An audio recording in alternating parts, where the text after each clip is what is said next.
Welcome back to Comfort Zone. Today we're going to talk about how we respond as a community to incidents of domestic violence.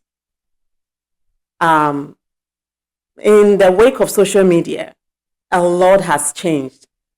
And it seemed to me like we are becoming numb to these cases. Like when we hear an incident of social domestic violence going on, the inclination is to just pick up our phone, record it, and put it on social media. Well, I mentioned it to a sister of mine. She was like, back in Ghana, and she was like, that's the only way we can get the authorities to do something about it, which to me is very sad. So what she was saying is that if you don't put it out there for TikTokers and YouTubers to make noise about it, it doesn't get to the authorities, or like it doesn't move the authorities to action. And I'm sure this is not limited to Ghana. I'm sure in most part of Africa too, we have to make noise about it before the authorities do something about it. I feel like that should change because that has made people numb. Like you see someone being abused, and you have the courage to just like video the abuse without doing anything about it. That is where I have a problem, where we are comfortable recording the incident without like calling for help, seeking for help. That is where I have the problem. There should be measures in place for people to be able to call for help. You don't have to record for, even if it's 1 minute, 2 minutes, 5 minutes that the abuse has been going on. That is wrong. That is not right. That should not be acceptable to our society, to our country, to our continent as a whole. Because like the person is being abused.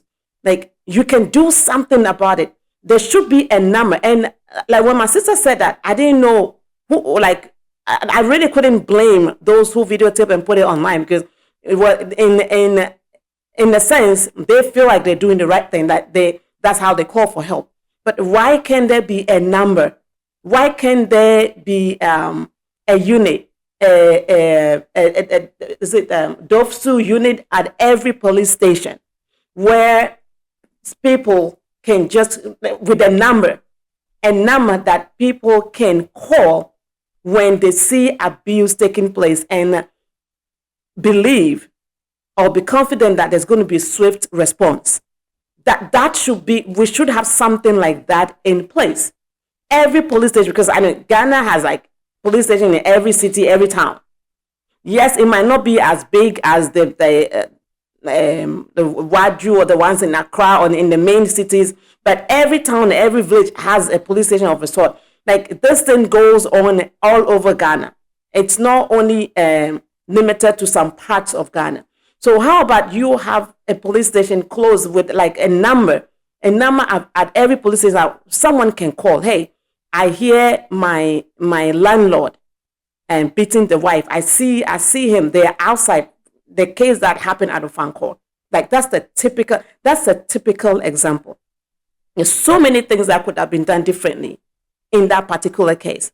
Because this woman was being abused, physically abused. Like she was being tortured by the father of her children, her husband. It started from the room, and then this neighbor or family friend of theirs came when the husband got a knife or cutlass and was threatening to chop off her hand, right? This man just came and took the cutlass off of the man and walked away. How do you see a family member or a friend or whoever like abusing the wife? You hear the woman crying, screaming in pain. Like no one was able to go. There were people in the house, according to this woman. The man's older children were in the house. There were tenants in the house. Nobody moved a bone. How are we comfortable hearing a woman cry, hearing a woman beg her husband to spare her life, and we just listen, we hear, and we are okay. Like, are we not moved to do something? And then this man, you are the only one who was able to enter the room. How about you pull the woman out from the room and take her out of the house to safety? How about you do that? What stopped you from doing that? Like, okay, you can beat her up, but you cannot chop her finger. Like, don't use the cutlass. Don't use it. Just go ahead and do anything else, but just give me the cutlass. Like, so if anything had happened to that woman after you left, if she had lost her life, would you have been able to live with yourself? Would you have been able to live with yourself? These are some of the responses that we need to do something about. That's a typical example.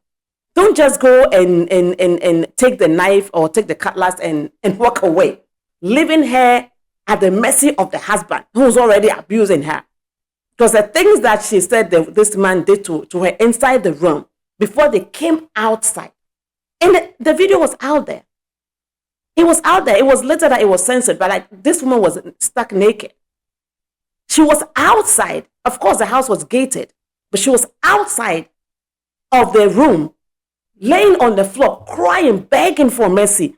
People were in the house, women and men. Nobody did anything except the lady who videotaped this incident. So if this thing had not been videotaped, we'll not be talking about it. And I'm glad that an action has been taken. I'm so glad that something is being done about it. But how about we don't let it get that far?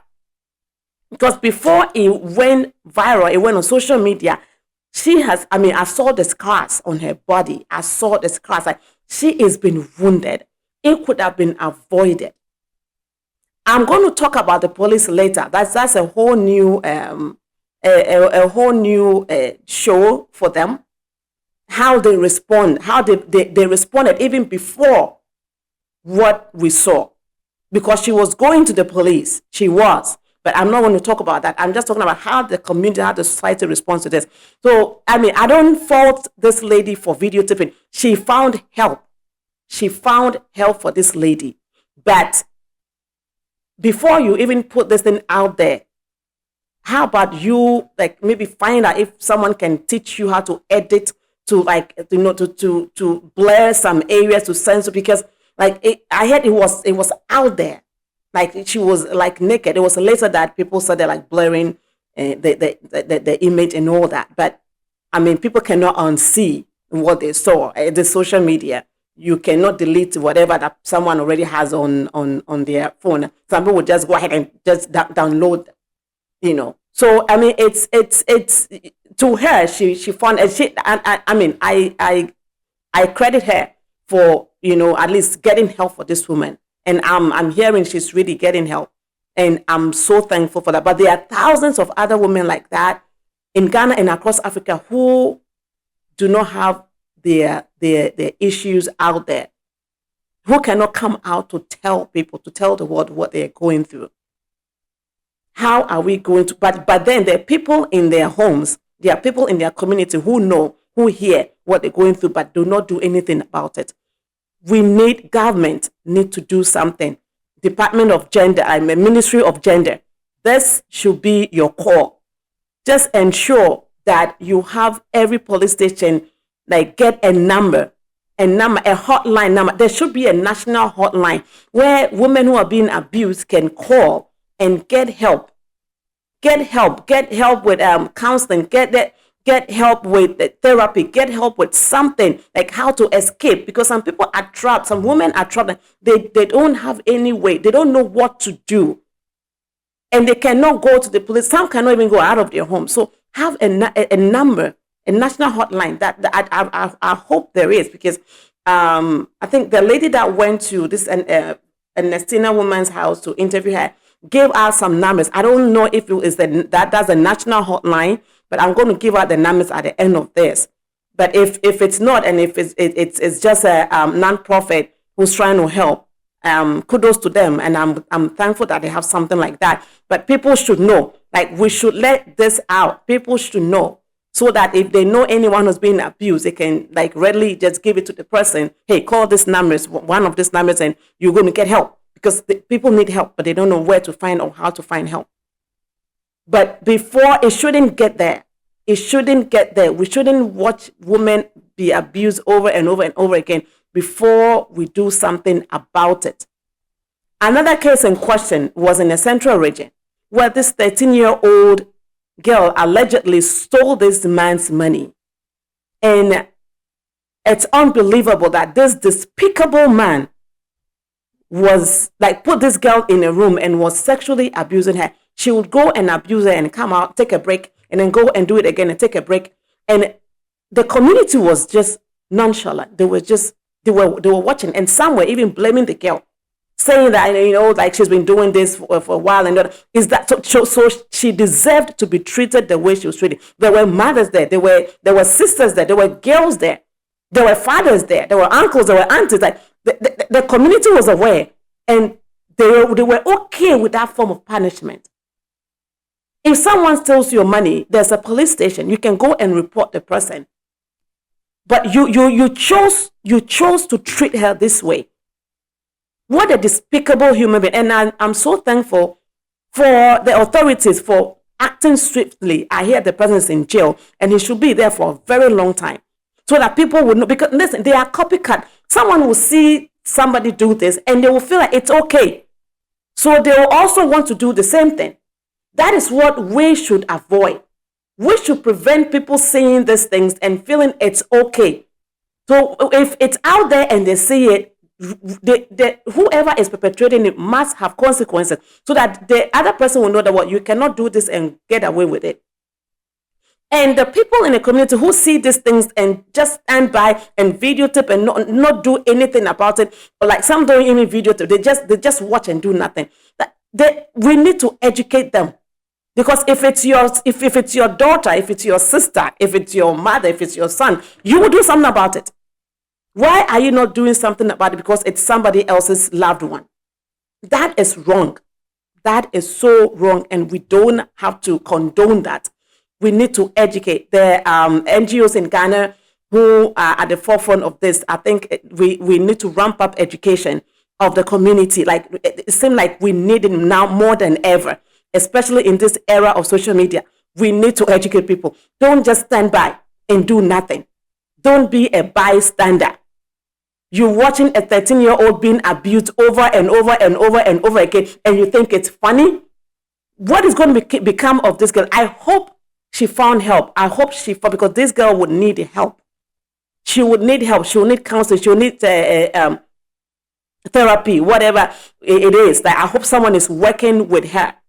I really hope someone is working with her, because this is like crazy, and this will traumatize her for a long time, and she would need support in that area. So I hope she's getting help. I'll find that out, but I hope she's getting help.